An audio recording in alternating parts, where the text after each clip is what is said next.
Friends, ఈ video మీకు నచ్చినట్లయితే లైక్ చేయండి, షేర్ చేయండి, కామెంట్ చేయండి. ఈ ఛానల్ను సబ్స్క్రైబ్ చేసుకోండి. గత ఏడాది ఎన్టీఆర్ నటించిన దేవర చిత్రం భారీ అంచనాల నడుమ విడుదలై కమర్షియల్గా ఎంత పెద్ద బ్లాక్ బాస్టర్ హిట్ అయిందో మన అందరికీ తెలిసిందే. త్రిబుల్ ఆర్ తర్వాత వస్తున్న సినిమా కావడంతో రాజమౌళితో సినిమా చేసిన హీరో మరుసటి సినిమా ఖచ్చితంగా ఫ్లాప్ అవుతుంది. దేవర చిత్రం పరిస్థితి కూడా అంతే అంటూ సోషల్ మీడియాలో పలువురు విశ్లేషకులు కామెంట్ చేశారు. కానీ విడుదల తర్వాత అలాంటి సెంటిమెంట్స్కి బ్రేక్ చెప్పేశాడు ఎన్టీఆర్.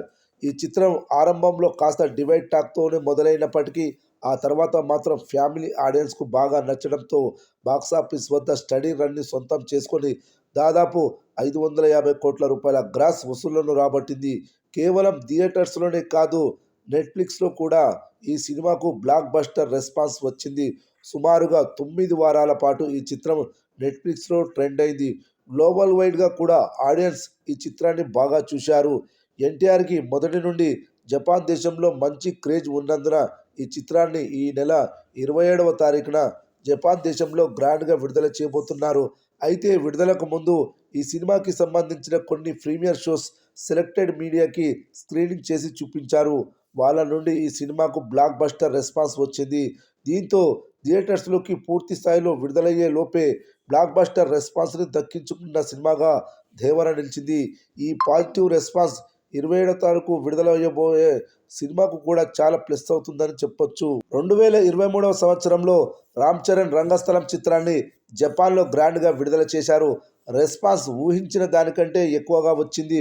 సుమారుగా 40 మిలియన్ల జపనీస్ డాలర్ని ఫుల్ రన్లో రాబట్టిన ఈ సినిమాకి మొదటి రోజు కూడా ఆల్ టైమ్ రికార్డు స్థాయిలో వసూళ్లు వచ్చాయి.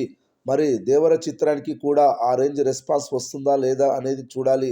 ప్రీమియర్స్ నుండి వస్తున్న పాజిటివ్ వేవ్స్ చూస్తుంటే ఈ చిత్రం జపాన్లో ప్రభంజనం సృష్టించేలా అనిపిస్తుంది.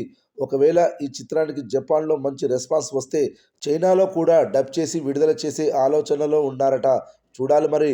ఇండియన్ మార్కెట్లో అద్భుతమైన రెస్పాన్స్ని సొంతం చేసుకున్న దేవర ఇంటర్నేషనల్ మార్కెట్లో ఎలాంటి రెస్పాన్స్ను సొంతం చేసుకోబోతుందో అనేది. అయితే ఈ సినిమా ఇప్పటి వరకు అడ్వాన్స్ బుకింగ్స్ ద్వారా 400 జపనీస్ డాలర్లను మాత్రమే వసూలు చేసింది.